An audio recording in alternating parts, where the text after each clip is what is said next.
Napansin nyo yung dala nating motor, hindi yung usual nating dala. Ito, Kawasaki Ninja 400. Tama na rin natin, pag-usapan na rin natin yung mga nagustuhan ko dito sa bike na to. At saka kung ano yung mga hindi ko naman nagustuhan. Lang din yung yung tambucho na itong Ninja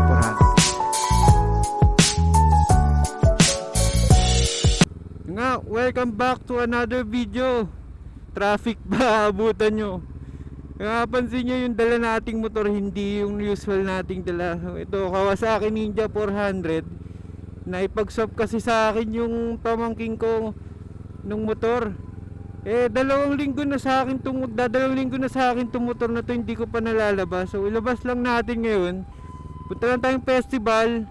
Tapos dun sa may festival sa High Grounds Coffee. Tapos punta rin tayo ng ng ATC para bumili ng pasalubong pauwi. Ayun.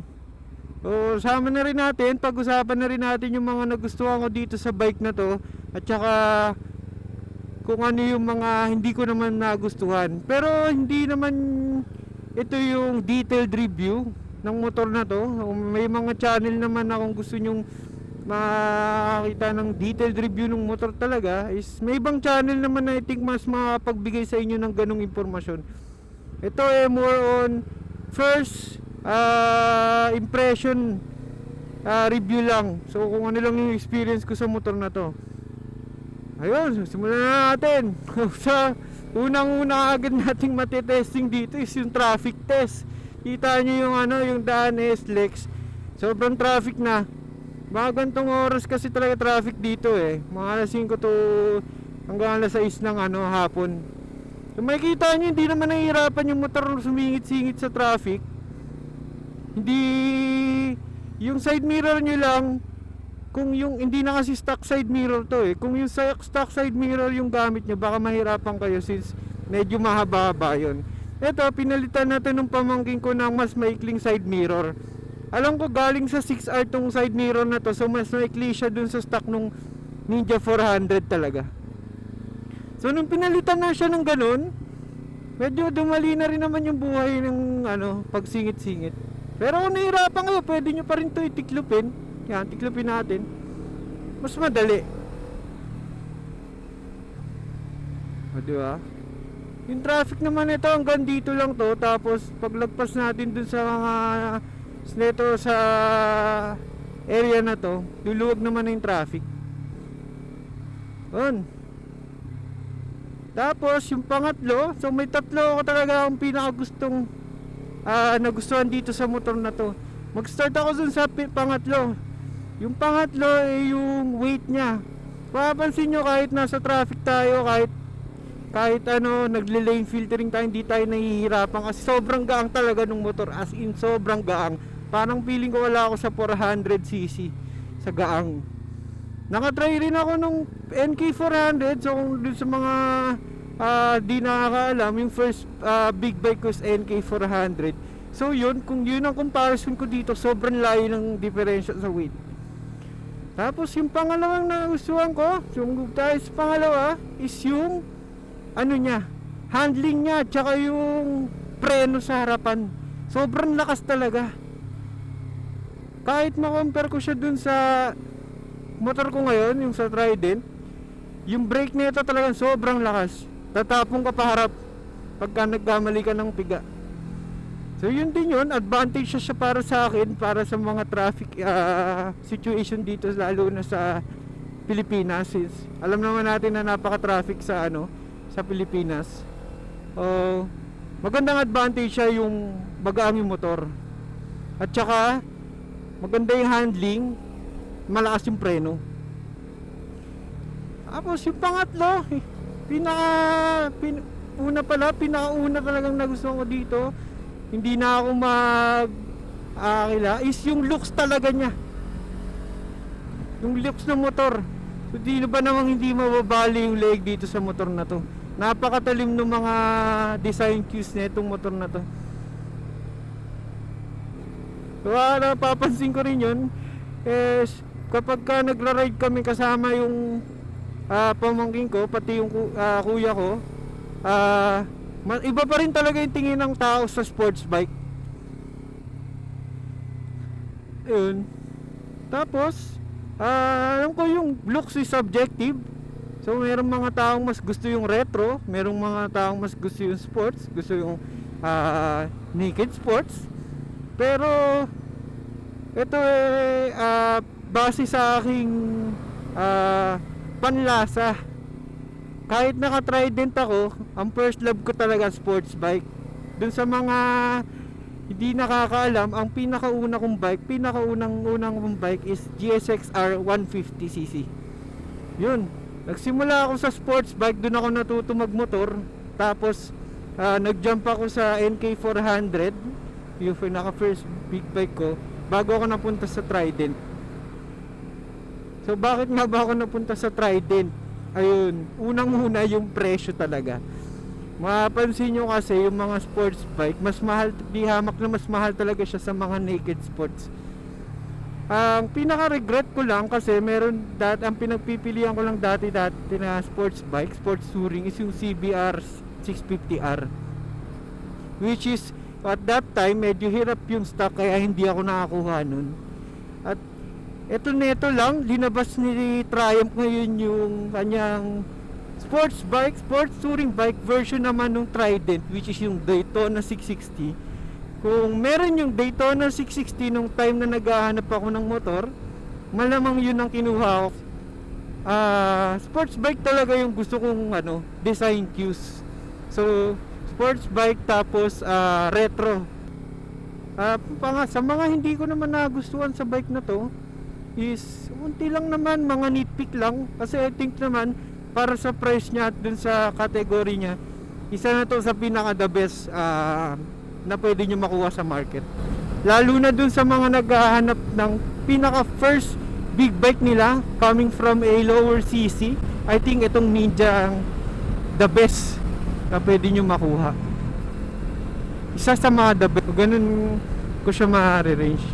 So wala ka na hanapin dito. Yung power, nandun naman yung power. Yung weight nga, mag-aang siya.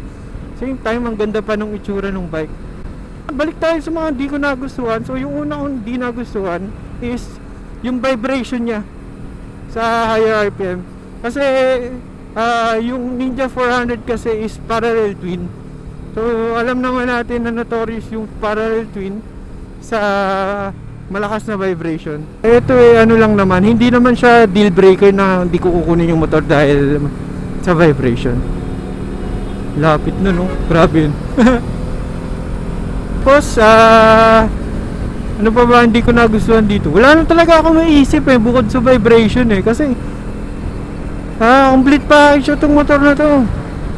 Yung sa mga issues niya, so hindi naman ako long term owner nito or user ng Ninja 400 kaya hindi ko alam yung mga yung mga sakit talaga niya. Wala ako nakumanan dito kasi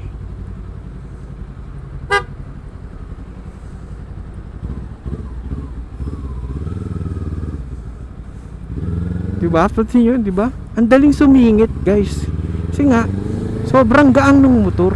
Hindi mo magagawa yun sa Trident, yung ganong likuan. Kahit na yung Trident magaang na siya for its class, pero iba pa rin yung bigat ng 600 to 400cc. Malayo pa rin talaga yung difference.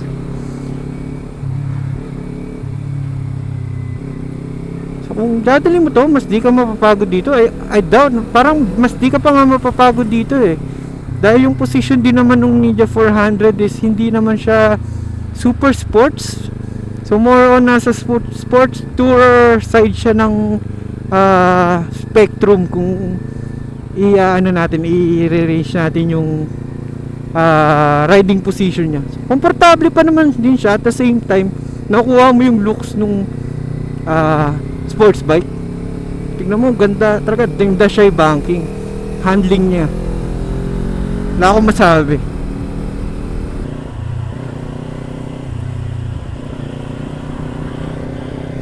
Lapit na rin tayo sa sa High Grounds Coffee Shop dito sa may festival. Eh, yun yung coffee shop na pwede kang magpatato habang nagkakape. So may promo sila na mag bibili kang kape, and then yung mga minimalist tattoo nila makukuha mo lang for 500 pesos. Pero hindi yung limited yung ganun sa limited sa ganun yung ano nila, yung services nila. Pwede kang magpa-share deal dyan sa tattoo shop dyan. Kung may design ka or gusto mo magpa-design, meron naman silang services na ganun. Ayan. Higher Ground Specialty Coffee pala. High Grounds ako ng High Grounds. Higher Ground. Tapos parking tayo dito sa motor.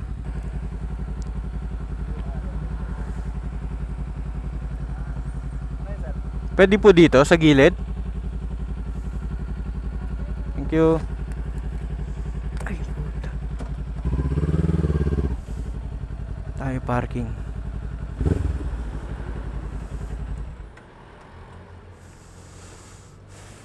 Ayun, dito na tayo sa High Ground Coffee Specialty. High Ground Specialty Coffee. Dito sa may Festival Mall. Pakita ko lang din yung ano, yung tambucho na itong Ninja 400. 2 brothers to. Kaya hindi ganun kaingay yung ano. Pero buong buo yung ano, yung deep yung tunog nung ano, nung muffler. Ayan. Mahaba siya. Yun. Pasok lang tayo dito sa ano, High Ground. So ayun, yun sinasabi kong ano, pwede kayong mag coffee tsaka tattoo shop sabay-sabay. Merong ano, coffee shop, tas pwede kang magpatato.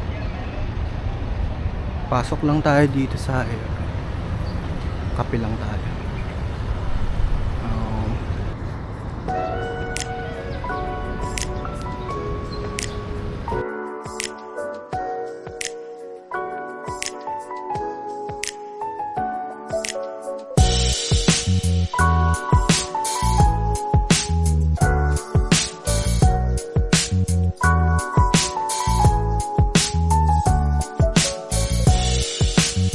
Higher Grounds.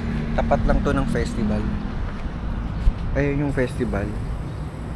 Tapos ito yung Higher Grounds. Oh, tapat na talaga siya.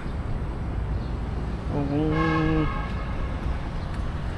trip nyong mag ano, kape, tapos gusto nyo magpatato ng minimalist, pwede dito.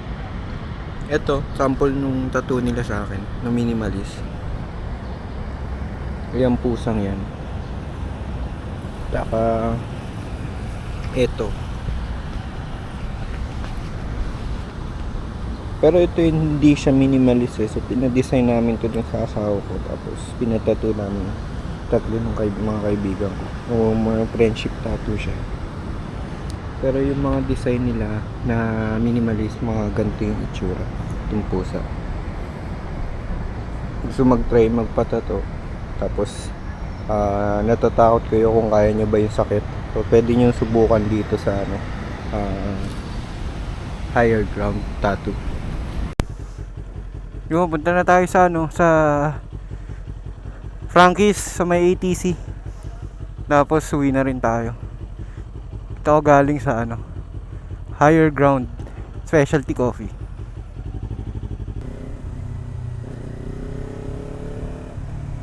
Yung Ducati oh. Sana all na Ducati. Pangarap ng mga ano, nagmomotor. Taga Ducati o kaya BMW. Ultimate dream. Hindi ko alam kung kasya ako dyan. Try natin kung kakasya tayo. Tingin ko kasya naman. Tiniklop ko yung tenga eh. See tayo. Yung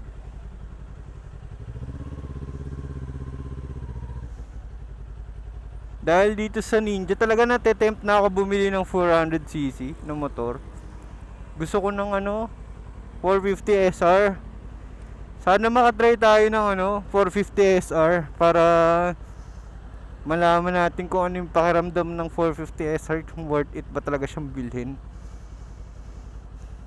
Pero yun talaga yung naiisip kong bilhin na motor. Kung sakaling kailangan ko ng ng lower CC na pang commute. So yung Trident medyo magastos sa gasolina yun. Taka yung 450 SR kasi mas magaang siya compared sa Trident, kaya I think mas okay siya kahit na sports bike siya. Mas okay siyang pang daily. So yun, tapos na akong bumili ng Frankie's. Uwi na tayo. Ayun, nagbiblink na yung gasolina ng motor. Hindi ko pa pala napapagasan to. Tadahan muna tayong gas station bago umuwi.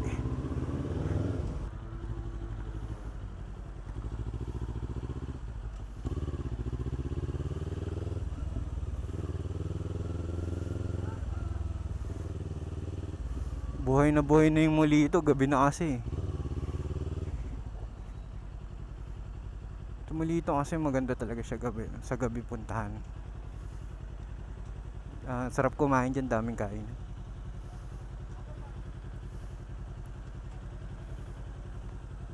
Oo, din talaga yung cockpit nung nung Ninja 400. Ewan ko, pero parang mas gusto ko yung yung may analog dito. Tapos mayroon kang digital gauge dito. Kaysa yung fully digital, mas feel ko yung ganito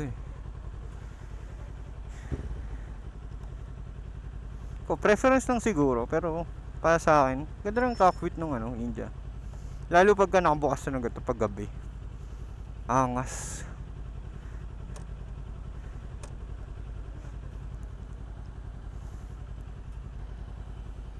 Lakas daw ng ulan sa Carmona so panigurado basa yung daan. Kung worst case, maabutan tayo ng ulan. Pero handa naman na ako, ready na ako maligo, hindi na ako nagkapote. Oh, lusong na lang tayo mamaya, bahala na kung umuulan dun.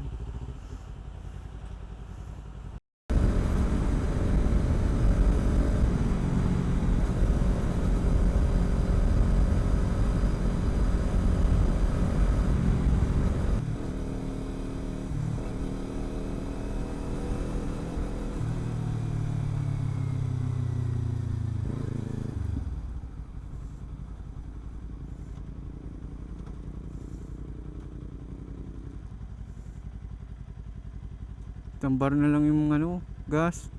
Uwi na ako. Saka ako na lang papagasan to. Tinatamad na ako minto kasi alam kong ulanin ako Ayun ang lakas ng kidlat Piling ko talaga ulanin ako.